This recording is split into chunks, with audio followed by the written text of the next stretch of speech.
नमस्कार दोस्तों, आपका हमारे चैनल उत्तरांचल क्लासेस में बहुत बहुत स्वागत है।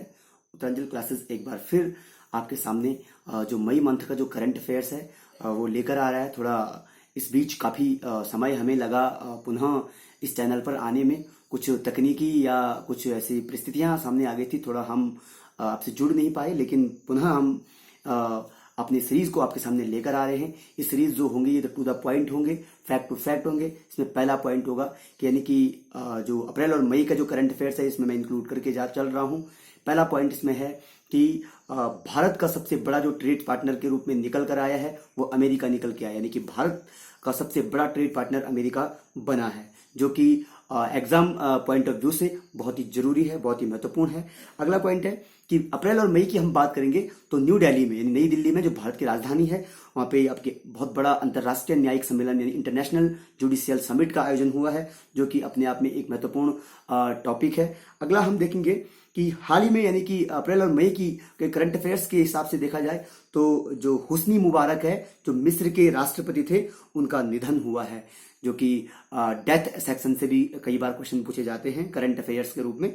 नेक्स्ट हम देखेंगे कि G20 जो समिट का जो वर्चुअल मीटिंग्स जो हुई है, फाइनेंशियल मिनिस्टर लेवल की हुई है, और इसमें पहली बार ऐसा हुआ है कि हमारे पीएम इसमें जुड़े हैं, यानी कि फाइनेंशियल जो मिनिस्ट्री के वर्चुअल समिट में G20 का, इसकी जो अध्यक्षता की सऊदी अरब ने की है और प्राइम मिनिस्टर ने भी इसमें वर्चुअल रूप से यानी भाग लिया है। तो ये वर्चुअल का जो कॉन्सेप्ट है, अभी कोविड-19 के परिस्थितियों को देखकर जैसे हालात पैदा हुए हैं, फेस टू फेस हम मिल नहीं सकते हैं, क्योंकि एक सोशल डिस्टेंसिंग एक बहुत जरूरी है। इसलिए एक वर्चुअल कॉन्सेप्ट आया है जहां पर आप अपने घर में बैठकर एक कॉन्फ्रेंस के माध्यम से, वीडियो कॉन्फ्रेंस यानी वर्चुअल मीडियम से आप क्या कर सकते हैं, अक्रॉस द वर्ल्ड आप जुड़ सकते हैं।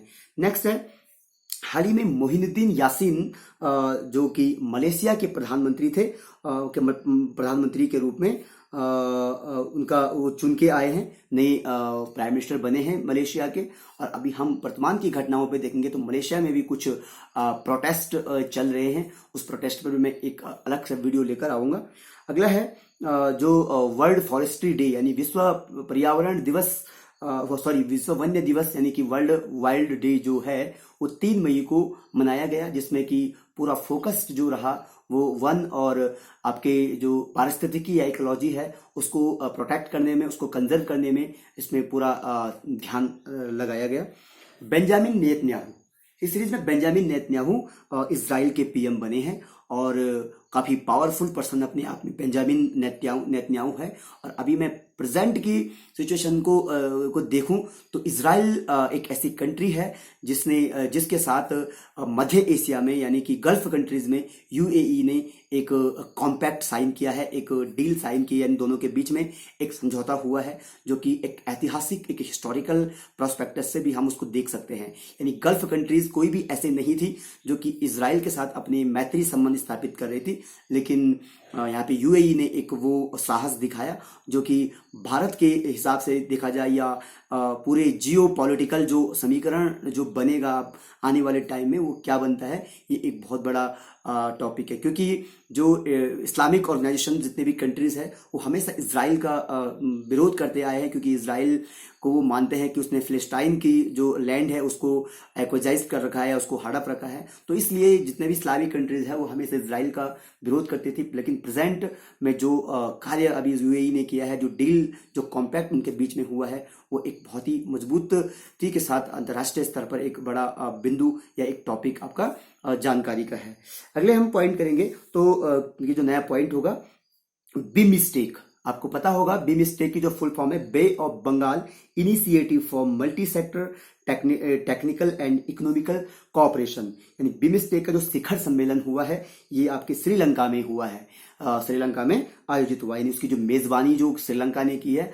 बिमस्टेक जो दक्षिण जो जितने एशिया के जो कंट्रीज है इसके साझेदार है, इसमें मेंबर कंट्री है, और इनके जो समिट होते रहते हैं वो टाइम टाइम पे होते रहते हैं। इसी प्रकार से हम देखेंगे हाल ही में फ्रीडम इन द वर्ल्ड 2020 एक रिपोर्ट आई है, freedom in the world 2020 report, जिसमें कि प्रेस की फ्रीडम पर बात की गई है। तो प्रेस की फ्रीडम पर अगर हम बात करें तो फिनलैंड को इसमें पहला स्थान प्राप्त हुआ है। तो इसी कड़ी में हम देखते हैं हमारा जो अंतर्राष्ट्रीय सेक्शन था, इंटरनेशनल जो करंट अफेयर का सेक्शन था जिसमें मैंने अंतर्राष्ट्रीय घटनाओं पर चर्चा की, वो समाप्त होता है। थोड़ा कुछ मैं आपके अंतर्राष्ट्रीय जो फिनोमिनन है उस पर मैं डिस्कस करूंगा।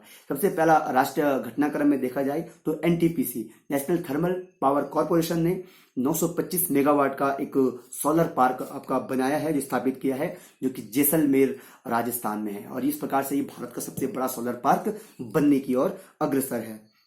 अभी हम देखेंगे तो रैगिंग, जो भी रैगिंग होती है यूनिवर्सिटीज में या आपके कॉलेजेस में, तो ये रैगिंग के मामले में सबसे बड़ा स्टेट जो उभर कर आया है वो उत्तर प्रदेश उभर के आया है। इसी कड़ी में न्यू टॉपिक के रूप में देखा जाए तो वाहनों के लिए, यानी मोटर वाहन जो व्हीकल्स है उनके लिए यूनिफाइड रजिस्ट्रेशन कार्ड जो लॉन्च किया है वो मध्य प्रदेश गवर्नमेंट ने किया है। यानी कि वाहनों के लिए या उनके डीएल या उनकी ट्रेनिंग जितने भी चीजें मोटर वाहन से व्हीकल से रिलेटेड जो होती है उसके लिए एक unified registration card Madhya Pradesh सरकार ने लॉन्च किया है। नेक्स्ट इसमें देखेंगे जगन्नाथ वासुदेवाय नामक एक स्टूडेंट्स के लिए, छात्रों के लिए एक नई योजना आंध्र प्रदेश सरकार ने प्रारंभ की है, जो कि छात्रों को फैसिलिटी प्रोवाइड करने के लिए या उनके एजुकेशन को थोड़ा मतलब हेल्प करने के लिए उनके लिए इस प्रकार की ये जो स्कीम्स है ये आंध्र प्रदेश सरकार ने प्रारंभ की है। इसी कड़ी में हम देखेंगे ख्वाजा मोइनुद्दीन चिश्ती, जो कि पता होगा आपको, चिश्तिया संप्रदाय की बहुत बड़ी कविता, हिस्टोरिकल उसमें हम जाएंगे। तो ख्वाजा मोइनुद्दीन चिश्ती उर्दू अरबी फारसी विश्वविद्यालय का एक नया नाम जो रखा गया है, जो कि एक उर्दू कॉलेज है और यह उत्तर प्रदेश में स्थापित किया गया है। उनके नाम पे ख्वाजा मोइनुद्दीन चिश्ती के नाम पर एक उर्दू यूनिवर्सिटी रखी गई है, जो कि उत्तर प्रदेश में गठित हुई है। यानी उत्तर प्रदेश पीसीएस के हिसाब से देखा जाए या यूपीएससी के पॉइंट ऑफ व्यू से देखा जाए, या जितने भी सेंट्रल एग्जाम होते हैं उनमें ये स्कीम्स या कोई भी बड़ी स्टेट से रिलेटेड कोई घटनाएं होती है या कोई नई चीजें गठित होती है तो वो करंट अफेयर्स का भाग बन जाती है। इसी प्रकार से हम देखेंगे इसमें जो अगला पॉइंट है सुपोषित माँ अभियान, यानी कि मदर को, माँ को जब वह गर्भवती होती है तो उसके बच्चे और दोनों के लिए जो न्यूट्रिशंस लेवल को बढ़ाने के लिए स्टेट गवर्नमेंट अलग अलग प्रकार से उनके पोषण में, उनके खान पान को उनके हिसाब से उनको नई नई स्कीम्स जारी करती है। तो इसी प्रकार से सुपोषित माँ अभियान जो है ये कोटा राजस्थान ने शुरू किया है। यानी कि जो बच्चा गर्भ में है उस बच्चे और उसकी माँ के हिसाब से उन्हें प्रॉपर पर्टिकुलर उनको एक न्यूट्रिशंस उनको प्रोवाइड किया जाएगा, जिससे दोनों के जो हेल्थ पर एक अच्छा प्रभाव पड़ेगा। इसी प्रकार हम देखेंगे तो अभी एक ई विधान प्रक्रिया यानी ई लेजिस्लेटिव प्रोसेस का जो कॉन्सेप्ट आया है, इसमें जो अरुणाचल राज्य है उसकी विधानसभा में ये चीजें देखने को मिली। यानी कि वहां पे जो भी उनकी विधानसभा चलेगी तो उसका जो प्रोसेस होगी, वो जो भी उनका पूरी प्रक्रिया होगी वो मतलब इलेक्ट्रॉनिक माध्यम से होगी। यानी कि लोग मतलब डिजिटली कनेक्टेड होंगे, जो वहाँ पे मेंबर ऑफ जो उसके लेजिस्लेटिव असेंबली उसके जो मेंबर होंगे, यानी जो एमएलएज होंगे वो इस प्रकार से जुड़ेंगे, जिससे कि डिजिटल को भी एक बड़ा बढ़ावा मिलेगा। और दूसरी चीज क्या है कि प्रेजेंट की जो कोविड-19 का जो प्रकोप है उसको देखते हुए ये फैसला लिया गया है। इसी प्रकार से इको सेंसिटिव जोन, यानी कि जो अभी घोषित किया गया है, जो वाइल्ड लाइफ सेंचुरीज है जिसको इको सेंसिटिव जोन घोषित किया गया है, वो है राष्ट्रीय चंबल अभ्यारण्य, नेशनल चंबल सेंचुरीज, जो कि मध्य प्रदेश में है। इसको पर्यावरण की दृष्टि से, इकोलॉजी की दृष्टि से इको सेंसिटिव जोन यानी कि संवेदनशील क्षेत्र घोषित कर दिया गया है, क्योंकि वहां पर जो जीव फ्लोरा और फौना है उनको देखते हुए ये डिसीजन लिया गया है। अगला हम देखते हैं कि अभी पंजाब गवर्नमेंट ने एक बहुत बड़ा स्टेप उठाया है, यानी कि उसने अपने राज्य के कर्मचारियों की जो सेवानिवृत्ति आयु है, जो रिटायरमेंट आयु है, वो 60 से कम करके, यानी 60 से घटाकर 58 कर दिया। यानी कि पहले जो 60 ईयर में रिटायर्ड होते थे अब उनको 58 में ही रिटायर्ड होना होगा। इसके नेगेटिव पॉइंट भी है और पॉजिटिव भी है। नेगेटिव पॉइंट यह है कि अब 2 साल पहले ही लोगों को अपने जॉब से रिटायर्ड होना होगा, और पॉजिटिव यह है कि जितने भी यूथ है अब उनको भी जॉब के लिए उनको मौका मिलेगा। अभी जम्मू कश्मीर जो विश्वविद्यालय का एक नाम रखने का एक प्रस्ताव पारित हुआ है, जो कि महाराजा सूरजमल के नाम पर रखा गया है। सूरजमल, जहां तक आपको पता होगा, अगर आप भारतीय मध्यकालीन इतिहास को पढ़ते हैं तो सूरजमल एक प्रमुख जाट नेता थे। जाटों को संग्रहित करने का, उनको एकत्र करने का, उनको यूनाइट करने में एक बहुत बड़ा हैंड जो रहा है वो सूरजमल का रहा। तो इन्हीं के नाम पर मध्य प्रदेश जम्मू कश्मीर में की जो यूनिवर्सिटीज है उसका नाम रखने का प्रस्ताव रखा गया है। नमस्ते ओरछा महोत्सव एक बहुत बड़ा महोत्सव आयोजित किया गया है जो कि मध्य प्रदेश ने शुरू किया है, जो कि ओरछा लोगों को देखते हुए ये महोत्सव प्रारंभ किया गया है। इसी प्रकार से गुजरात एक ऐसा स्टेट बन गया है जिसने सोलर रूफ टॉस स्थापित किया है, यानी सोलर रूफ टॉस यानी कि सौर ऊर्जा को बढ़ावा देने के लिए वो आपने सोलर रूफ टॉस स्थापित किया है।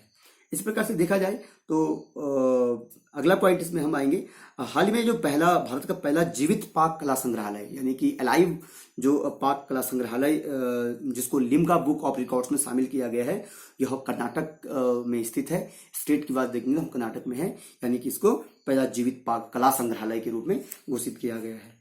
एन एक्स्ट्रा ऑर्डिनरी लाइफ एक बहुत फेमस पुस्तक बायोग्राफी जो अभी लिखी है, जो काफी चर्चाओं में रही, मनोहर पर्रिकर जो कि गोवा के चीफ मिनिस्टर थे और सेंटर में रक्षा मंत्रालय का इन्होंने पदभार संभाला था और कुछ पिछले साल इनका पैनक्रियाटिक कैंसर से इनका निधन हो गया है, जो कि अपने आप में बहुत ही उत्कृष्ट एक बहुत ही इमाइनेंट पर्सनालिटी अपने आप में जाने जाते थे, बहुत ही विद्वान थे।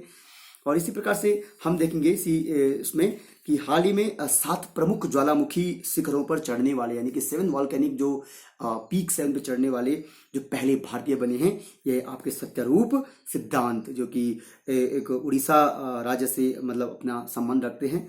और इसी प्रकार से कोविड-19 से निपटने के लिए ऑपरेशन नमस्ते जो एक अभियान शुरू किया गया, ये आपके बहुत बड़ा अभियान था जो कि थल सेना ने मतलब इस अभियान को प्रारंभ किया। और इस अभियान में सबसे बड़ा हाथ जो है, जो आर्मी जो चीफ है वर्तमान में मनोज मुकुंद नरवाणे का, इसमें बहुत बड़ा योगदान है। तो इसमें थोड़ा हम आर्थिक परिदृश्य पर भी चर्चा करेंगे।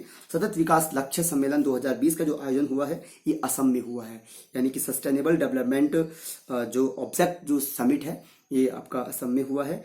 IDFC फर्स्ट बैंक ने के ब्रांड एम्बेसडर जो है वो अमिताभ बच्चन को बनाया गया है। आपके IDFC जो बैंक है प्राइवेट सेक्टर का बैंक है और इसके ब्रांड एम्बेसडर अमिताभ बच्चन बने हैं। और 15 मार्च को विश्व उपभोक्ता दिवस वर्ल्ड कंज्यूमर डे मनाया जाता है। हाल ही में 39वीं 39th GST good and service tax council की जो बैठक का आयोजन किया गया वो न्यू दिल्ली में किया गया। और इसी कड़ी के अंतिम बिंदु पे हम देखेंगे तो बायोफ्यूल पॉलिसी लागू करने वाला पहला जो राज्य बना है वो है राजस्थान। और इसी के साथ हम एक जो टॉपिक हमारा होगा वो है BS6 वाहन। जैसे आपको पता होगा कि 1 जून 2020 से सभी वाहनों को BS6 वाहन लाने की बात की गई थी। BS6 का मतलब होता है कि जो फ्यूल से रिलेटेड ये बिंदु है, जितने भी वाहन है उनको अपने जो फ्यूल है, जो अपने इंजन है, उनको इस प्रकार से बनाना होगा जिसमें जो फ्यूल प्यूरिफाई हो, उसमें सल्फर की मात्रा कम हो, जो कि पर्यावरण के हिसाब से अच्छा हो। इस प्रकार से सभी वाहन कंपनियां जो भी है, जितने भी मोटर व्हीकल्स कंपनियां हैं, उन्होंने अपने गाड़ियों को BS6 फ्यूल के हिसाब से क्या कर दिया है, बनाना स्टार्ट कर दिया है, जो कि पर्यावरण और इस इकोलॉजी पारिस्थितिकी तंत्र के हिसाब से बहुत ही अच्छा सोचित गठित होने वाला है। और इसी प्रकार से हमारा इस करंट सीरीज का जो ये श्रृंखला है ये यहाँ पर समाप्त होती है। अगला वीडियो में जल्द लाने की कोशिश करूंगा, जो कि जून करंट अफेयर्स पे आधारित होगा। धन्यवाद।